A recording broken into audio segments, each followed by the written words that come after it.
So far, India has been development head for ADAS in terms of testing and validation in the virtual world. So in terms of a model in the loop or software in the loop or hardware in the loop, we've been doing it for the last 5, 6, 7 years now. But actual testing and validation has just started. So probably we are one of the first external private agency to start this ADAS testing facility in India.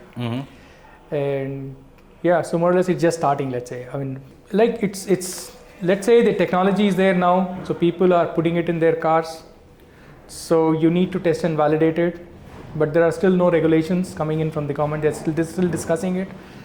So there is no mandatory testing required as of today. Yeah. So as soon as this becomes a regulation, which is bound to come now, so every vehicle has to be tested and validated. The thing is that India is such a complex environment as far as for ADAS to work. So people are still looking at what are those test conditions, whether do we follow just Europe or do we have to make something special for India. So there is still a lot of discussions going on. So this is probably one of the times when the OEMs have already put in a technology where we do not know how to test and validate the technology yet in India.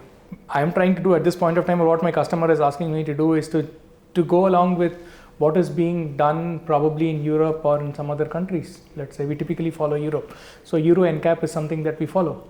So that is something that's a start point for us. That at least that something is already been done.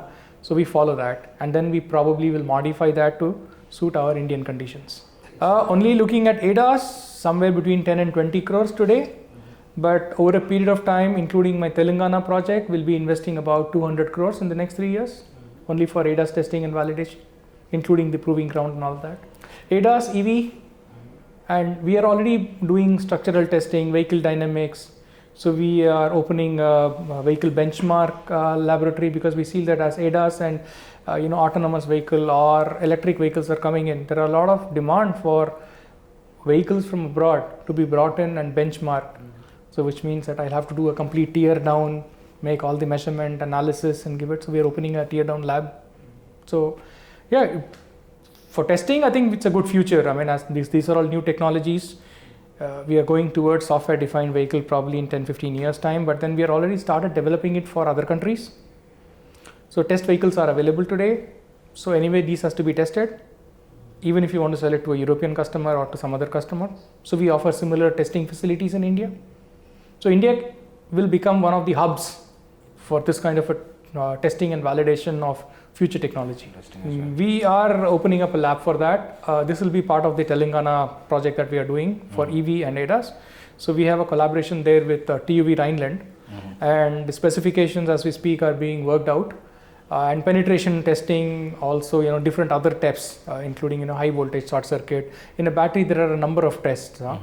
So also you need to look at whether that is completely sealed, because in rainy conditions when the vehicle goes under. So many test conditions have to be simulated. So we'll be having test facility for all of that, including altitude chambers. So you need to test it under high altitudes as well. Yeah, different temperature conditions going up to plus 50, 55, 60 degrees to minus degrees. So all that climatic testing, penetration testing, electrical testing, crash testing, all of that will be there. See, my business is mostly testing and validation. The very first challenge is the availability of test tracks in India. So if you want to test an ADAS system, where do you have a track today? So only NATRAX is now, it's wide enough that we can modify something and do some tests.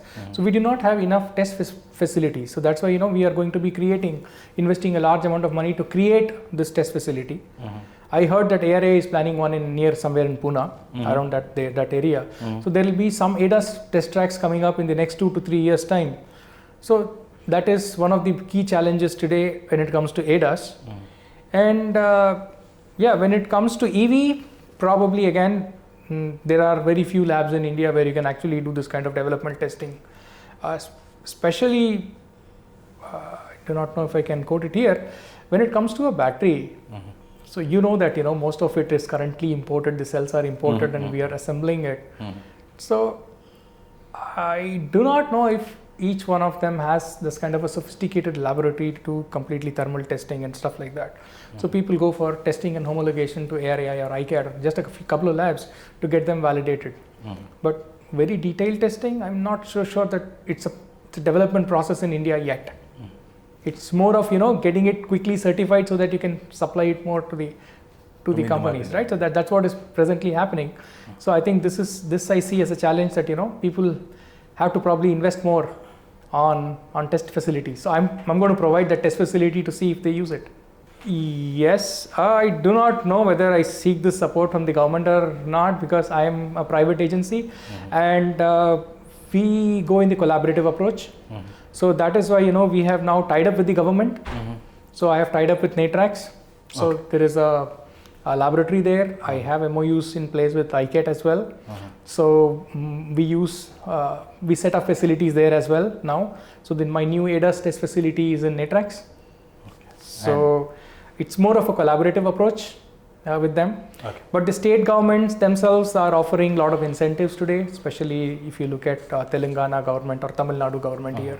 So you see that a lot of my laboratories are in Telangana, Maharashtra, Tamil Nadu. These states have offered a lot of incentives in the recent times. We have set up an EV lab in Bangalore. So yeah, so these governments are anyway pushing the industry to set up facilities. Exactly, it benefits because we are from this side of the business. I am a test facility provider. So if you want to have an ecosystem around it, so if you need battery guys, people manufacturing motors, controllers, vehicles, all of them need test facilities, and not all the startups can invest in these expensive test facilities. So that's where we come in, and we set up these laboratories where all these different startups, OEMs, they come and use these labs. It's highly confidential, everything we keep it confidential, so that is assured. So they can come, do their research and go back.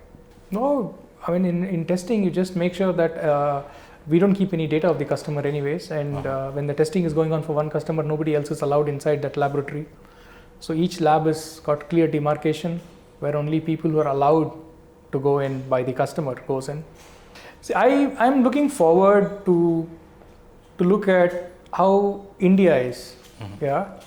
So testing a car to car or a car to bike or a car to pedestrian is what is normal.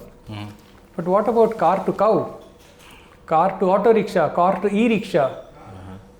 Okay, so India is different. So I am bringing in all those, we are designing and modeling all those products in, so that India specific tests can be done.